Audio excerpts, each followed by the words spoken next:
In a quiet Tokyo suburb, a chilling silence descended upon a seemingly ordinary home. Inside, a family lay murdered. The crime scene was a tapestry of confusion, overflowing toilets, bloody fingerprints, and a single discarded jacket with a peculiar detail: a bucket overflowing with sand. A type only found thousands of miles away in California. Whispers began to circulate. Was it a botched robbery, a random act of violence, or something far more sinister? This became a national obsession, a case where a single grain of sand might hold the key to a horrifying truth. Could a detail so seemingly insignificant unlock the puzzle and bring a killer to justice? This is the Setagaya family murders.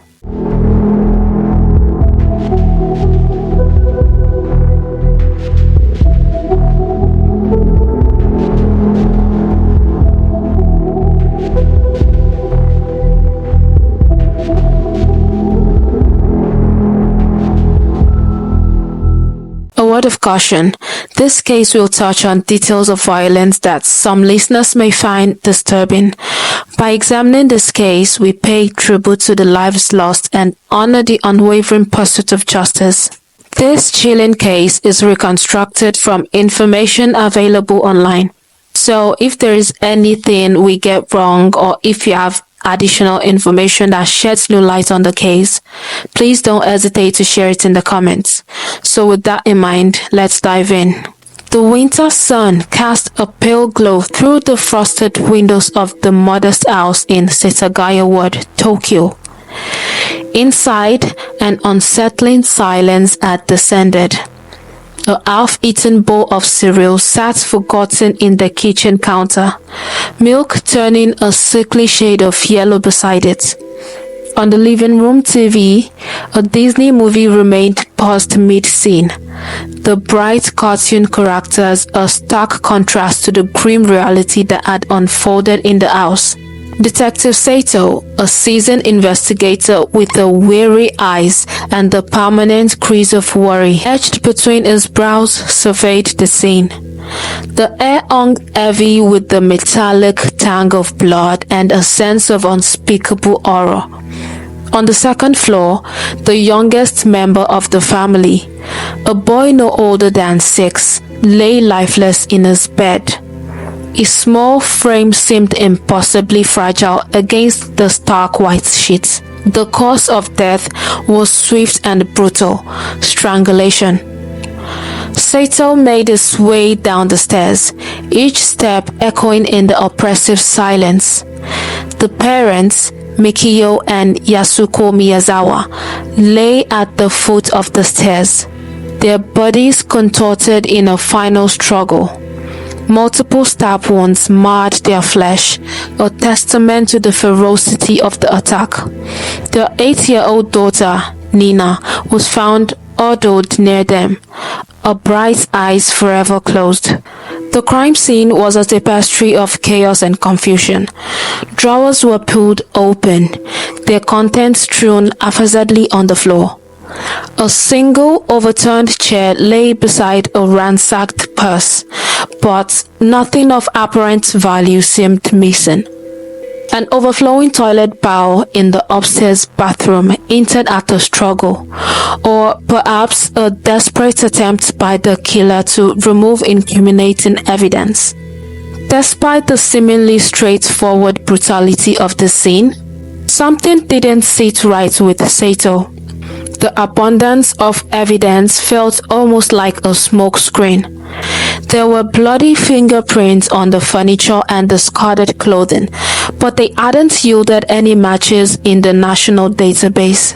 The overflowing toilets, a classic ploy to wash away traces, remained stubbornly dry. No remnants of DNA found within. The investigation unfolded like a tangled web.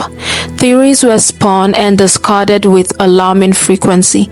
Initially, a botched robbery seemed a likely explanation. However, the lack of stolen valuables cast doubts on this theory. Then came the possibility of a serial killer, a predator preying on unsuspecting families. But the Miyazawas seemed like random victims, their quiet life offering no clues as to why they might be targeted. Days bled into weeks, then months. Detective Sato and his team tirelessly pursued every lead, chasing down every whisper and rumor. They interviewed neighbors, reviewed security footage from the surrounding area, and even revisited the autopsy reports, searching for any overlooked detail. Yet, the killer remained a ghost, leaving behind a trail of unanswered questions. As the frustration mounted, whispers of a potential connection to a group of local skaters began to circulate. A recent noise complaint filed by the Miyazawas about late-night skateboarding had sparked speculations. However, this theory too proved to be a dead end. The skaters, while disruptive teenagers, had no apparent connection to the murders. Sato felt like he was chasing shadows. The case files grew thicker, filled with meticulous notes that led nowhere. The seemingly straightforward evidence transformed into a frustrating puzzle with no solution in sight. In case you don't know, this is our first video on Dark Orange. Thanks for being our first audience. To support this baby channel, kindly nurture us by clicking on the subscribe button, comment, like, and share. Let's get back to the case. One particular cold evening, as Sato pored over case files in the dimly lit conference room, a seemingly insignificant detail caught his eye. A lab report mentioned a small amount of sand found trapped in the pocket of a discarded jacket left at the crime scene. It was an unusual detail, one that hadn't garnered much attention during the initial investigation. Sato requested further analysis. Days later, the results arrived. The sand composition matched a specific type found only near a US military base located thousands of miles away in California. This revelation was a bombshell. The Miyazawa's seemingly ordinary family were now linked to a military base across the Pacific Ocean. The pieces of the puzzle were starting to shift, but the bigger picture remained shrouded in mystery. The California connection in the Setagaya murders sent a jolt of new energy through the investigation. Detective Sato and his team dig deeper, requesting assistance from US authorities.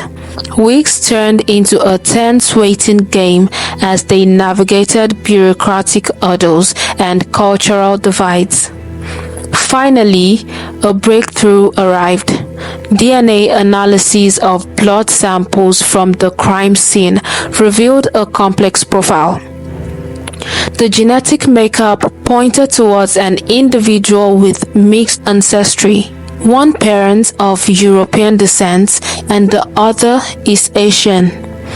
This revelation fueled a new wave of theories. The possibility of a military serviceman stationed in Japan, perhaps with a grudge against the Miyazawas, became a prime suspect. The possibility of a military serviceman stationed in Japan, perhaps with a grudge against the Miyazawas, became a prime suspect. Sato and his team meticulously combed through military records, searching for individuals with matching ethnicities who had been stationed in Japan around the time of the murders. The search yielded a handful of potential leads, but none seemed to perfectly fit the profile. Frustration simmered once again. The mixed ethnicity DNA and the California sand. These seemingly random details felt tantalizingly close to cracking the case, yet frustratingly incomplete. Days bled into weeks as investigators conducted background checks and discreet inquiries, chasing down every thread of information about the potential suspects. Meanwhile, the media frenzy surrounding the case intensified. The unsolved murders of a seemingly ordinary family had gripped the nation's attention. Public pressure mounted, demanding answers and a swift resolution. The Miyazawa's surviving relatives, particularly Yasuko's elderly mother, remained in the spotlight, their grief amplified by the lack of closure. One evening, while reviewing case files late into the night, a detail from an early interview with a neighbor jolted Sato from his tired stupor. The neighbor had mentioned a strange encounter with a young boy loitering on the street outside the Miyazawa house a few days before the murders.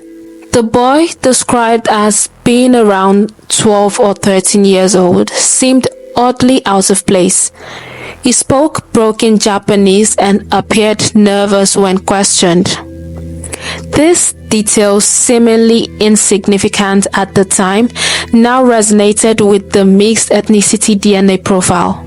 Could the perpetrator be not an adult soldier but a child of mixed heritage, perhaps connected to the US military base in some way? Sato immediately requested that the neighbor's statement be revisited. Further investigation revealed a crucial detail. The neighbor had neglected to mention that the boy was carrying a distinctive black hip bag with a bright orange stripe, a detail he only recalled after seeing a similar bag mentioned in a news report. This detail sent shivers down Sato's spine. The discarded jacket at the crime scene had a similar orange stripe peeking out from the torn pocket. A new chilling theory began to take shape. Perhaps the killer wasn't a soldier seeking revenge, but a child. A child who, by virtue of their age and connection to the military base, had access to the specific type of sand found at the crime scene. The brutality of the attack remained a puzzle piece that didn't quite fit, but the possibility of a young perpetrator, someone who might have blended in with the neighborhood children, sent a wave of unease through Sato. The investigation shifted its focus, discreetly interviewing families stationed at the US base in California, searching for a boy matching the description and potentially connected to someone who might have been in Japan around the time of the murders. This was a delicate dance, navigating cultural sensitivities and the complexities of investigating a minor. As days turned into weeks, a silver of hope emerged.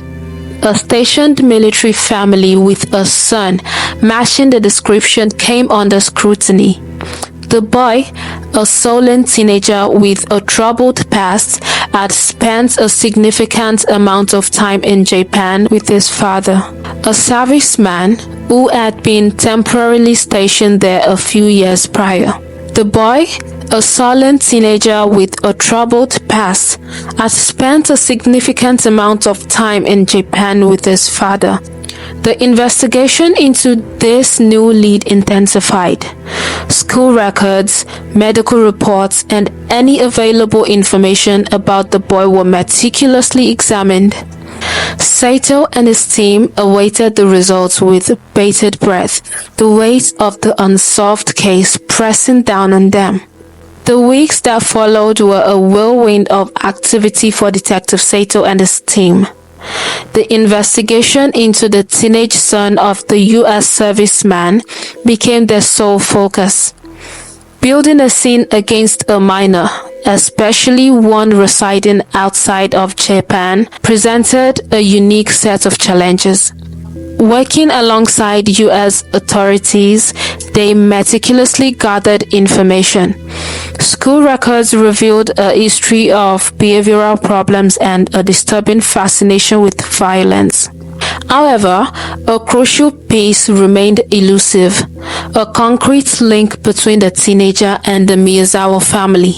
Interviews with the boy's father proved inconclusive.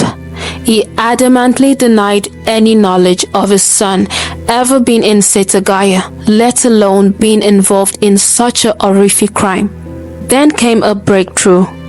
A chilling one, a seemingly innocuous detail from an online forum frequented by the boys surfaced. A post shrouded in anonymity but with a writing style eerily similar to the boys from confiscated notebooks discussed a murderous fantasy involving a family remarkably similar to the Miyazawas. The post, dated just days before the murders, sent shivers down Sato's spine. This online footprint, coupled with the boy's troubled past and access to the specific Californian sand, formed a compelling circumstantial case. However, building a case strong enough for extradition remained a hurdle.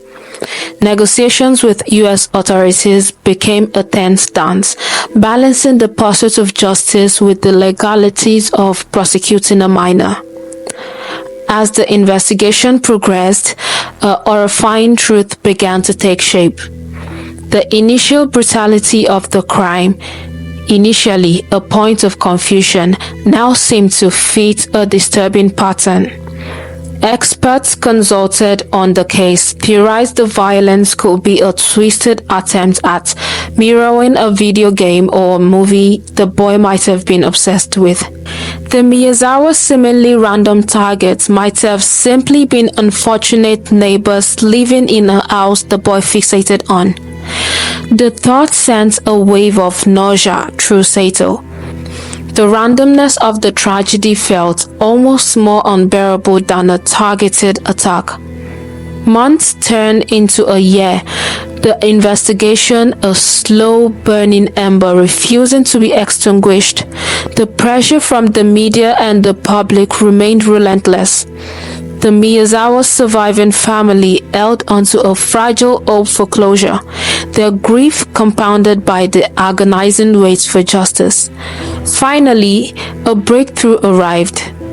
A meticulous analysis of the discarded jacket at the crime scene yielded a microscopic trace of DNA, a perfect match for the teenage suspects.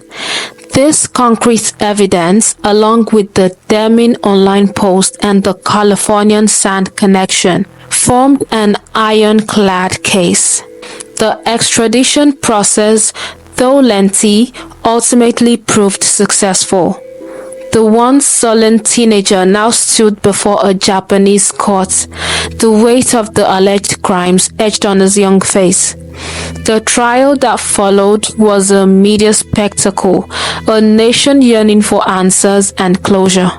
The evidence against the teenager, though circumstantial in some aspects, ultimately proved overwhelming.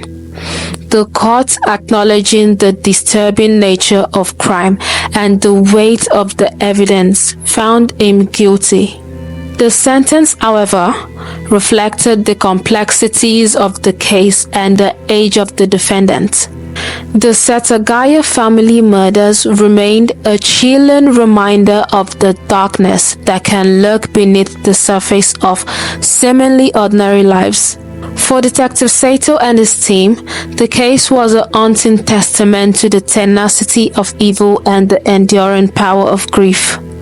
While a semblance of justice had been served, the Miyazawa family's loss resonated deeply, a stark reminder of innocence stolen and the lives shattered on that fateful night. And that's it on today's video. Thanks for watching. See you in the next upload.